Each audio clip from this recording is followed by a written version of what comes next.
Assalamualaikum warahmatullahi wabarakatuh. Alhamdulillahirabbil alamin. Allahumma shalli ala sayyidina Muhammad wa ala ali sayyidina Muhammad. Sore ini saya akan berbagi lagi kisah nyata seorang hamba Allah. Dia adalah teman saya terdahulu di saat saya masih bekerja di sebuah perusahaan swasta. Dia adalah seorang karyawan di suatu pabrik, seorang ibu-ibu yang badannya kurus tapi baik sekali orangnya. Ketika beliau sudah lama absen, beliau tidak masuk karena sakit. Lalu ketika beliau sembuh, akhirnya timbullah percakapan dengan beberapa orang di kantor saya tempat bekerja dulu.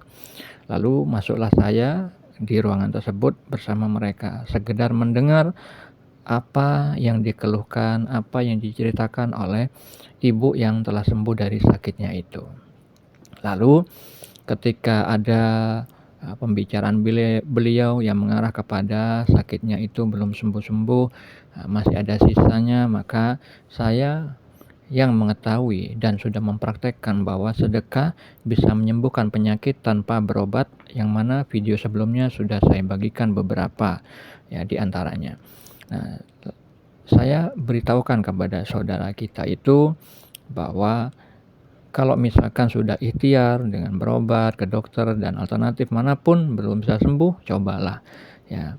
Coba berobat dengan sedekah saja. Dengan niatan, dengan berkah sedekah tersebut Allah angkat penyakit itu, karena yang sebenar-benarnya penyembuh yang hakiki itu adalah Allah saja, tidak dengan dokter, tidak dengan obat. Obat dan dokter atau alternatif atau pengobatan yang lainnya itu hanyalah lantaran saja ya. Allah jadikan semua itu jadi perantaranya di dalam menyembuhkan hamba-hambanya.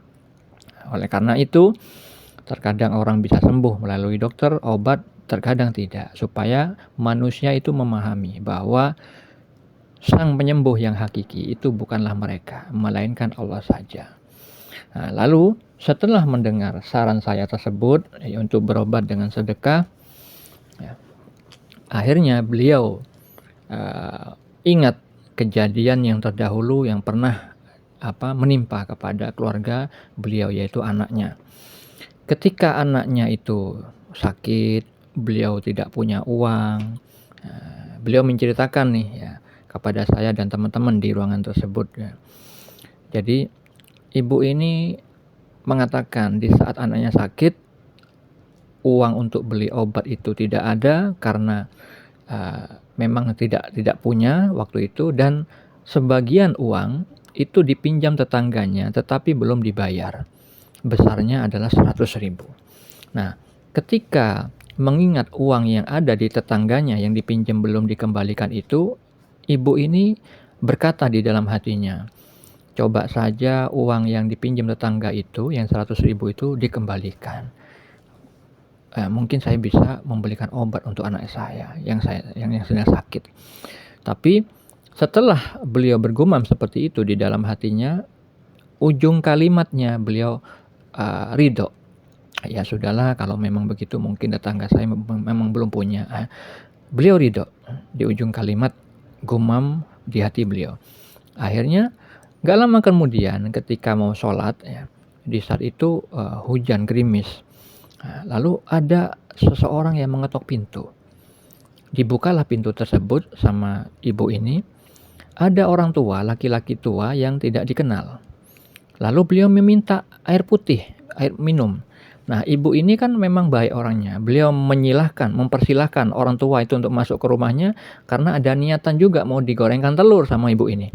Tapi orang tua itu tidak mau. Dia tetap berada di luar rumah, di depan pintu, hanya minta diambilkan air minum saja. Akhirnya ibu ini mengambilkan air minum. Lalu setelah bapak tua itu minum, bapak tua itu mengatakan kepada ibu ini, teman saya ini, mengatakan, anak ibu sakit ya. Nah, akhirnya kaget ya, teman saya ini kaget. Oh, bapak kok tahu? Ya, ini apa ini pak? Jadi bapak tua itu memberikan suatu amplop ya, tertutup. Ini dibuka setelah saya pergi. Oh iya ya pak.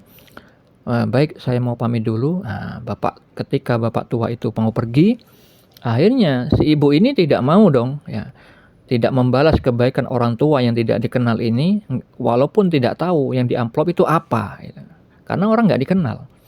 Akhirnya si ibu ini memanggil suaminya untuk mengantarkan bapak ini mau pulang kemana gitu, naik motor lah ya. Nah, ketika si ibu ini memanggil ya ke dalam rumah suaminya, bapak ini tiba-tiba pergi. Akhirnya si suaminya mendapati nggak ada orang lagi di depan rumahnya. "Loh, kemana ini bapak ini?" "Loh, coba Pak, coba dikejar, mungkin masih di gang." Dicari sama bapaknya kemana-mana nggak ketemu kan. Jadi di gang-gang itu sudah nggak ketemu, padahal ini orang tua, orang laki-laki, nggak mungkin orang tua ini lari. Nah, apakah beliau ini malaikat ya, yang diserupakan manusia oleh Allah, yang mengirimkan bantuan kepada seorang ibu ini? Ya, maka akhirnya si suami ini pulang, mengatakan kepada istrinya, tidak ketemu orang itu, nggak tahu kemana. Nah, akhirnya ditanya, "Itu apa?" "Ini dari bapak tadi, katanya disuruh buka setelah bapak pergi." Dibuka amplop itu berisi uang 100.000, Masya Allah. Ya, uang yang dipinjam tetangganya sebesar 100.000 belum dikembalikan, dan ibu ini butuh uang itu untuk mengobati anaknya yang sakit, tapi di ujung kalimat di dalam hatinya mengatakan ridho kalau memang tetangganya memang belum mampu membayarnya. Akhirnya Allah balas. Ya, kebaikan beliau dibalas dengan cara goib. Orang tua yang tidak diketahui dari mana asal-usulnya, tidak dikenal, memberikan uang sejumlah uang yang dibutuhkan orang itu mengobati anaknya. Maka ini yang terjadi, ya. Jika kita di dalam kesulitan, ya, tetap mau membantu orang lain. Ini sifatnya kaum Ansor di Al-Quran. Ketika kaum Ansor itu sebenarnya membutuhkan, tapi membantu, ya, membantu menjamu tamu Nabi di saat itu. Padahal anaknya belum makan. Lalu anaknya disuruh tidur melalui istrinya. Beliau menjamu tamu Rasulullah SAW di malam itu. Ya, pura-pura dipadamkan lampunya biar kelihatan kaum Ansor itu juga makan, padahal tidak. Nah, akhirnya Nabi Muhammad SAW esokan harinya memberikan salam kepada kaum Ansor tersebut yang telah menjamu tamu beliau Rasulullah SAW, bahwa Allah itu tertawa melihat ulahnya kaum Ansor itu tadi malam. Artinya Allah itu sangat suka kepada perbuatan kaum Ansor, padahal kaum Ansor di saat itu anaknya belum makan. Nah, ini makom tertentu itu boleh melakukan itu, saudara-saudariku. Karena apa? Allah Ta'ala berfirman di dalam surat Al-An'am ayat 135, ya, agar kita berbuat sesuai kedudukan kita, dengan kemampuan kita. Nah, kembali lagi kepada kisah seorang ibu tadi. Nah, keutamaan meminjamkan kepada orang lain itu pahalanya 18 kali lipat. Sebagaimana Nabi Muhammad SAW bersabda, ya, pada waktu malam diisrokan, aku melihat tulisan pada pintu surga, bersedekah dibalas 10 kali lipat, dan qard atau memberi pinjaman dibalas dengan 18 kali. Aku bertanya, "Wahai Jibril, mengapa qard lebih utama dari sedekah?" Ia Jibril menjawab, "Karena peminta meminta sesuatu padahal ia punya, sedangkan yang meminjam tidak akan meminjam kecuali karena sedang butuh." Hadis riwayat Ibnu Majah. Di dalam riwayat yang lain, hadis riwayat Ahmad, beliau bersabda, "Barang siapa memberi tenggang waktu pada orang yang berada dalam kesulitan, maka setiap hari sebelum batas waktu pelunasan, dia akan dinilai telah bersedekah. Jika hutangnya belum bisa dilunasi, lalu dia masih memberikan tenggang waktu setelah jatuh tempo, maka setiap harinya dia akan dinilai telah bersedekah 2 kali lipat nilai piutangnya." Di dalam hadis riwayat Muslim nomor 7028, barang siapa yang meringankan kesulitan seorang mukmin di dunia, niscaya Allah akan meringankan kesulitannya di akhirat. Dan barang siapa yang mempermudah orang mukmin yang sedang dalam kesulitan, niscaya Allah akan mempermudah urusannya di dunia dan di akhirat. Pada surah Al-Baqarah ayat 280 Allah Ta'ala berfirman, "Dan jika orang berhutang itu dalam kesulitan, maka berilah tenggang waktu sampai dia memperoleh kelapangan. Dan jika kamu menyedekahkan, itu lebih baik bagimu jika kamu mengetahui." Jadi jangan saja bersedekah, memberi hutang kepada orang yang membutuhkan itu juga bernilai sedekah, ada nilai kebaikannya, dan itu lebih besar pahalanya 18 kali lipat. Ya, semoga hal ini bermanfaat. Assalamualaikum.